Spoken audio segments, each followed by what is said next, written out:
Jackson, and hello Mississippi.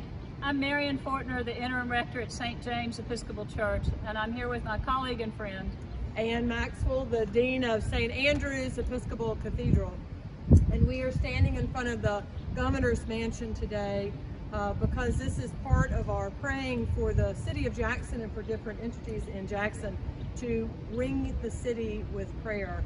And so we wanted to come this afternoon and just offer a word of prayer for our civic leaders and in particular for Governor Tate.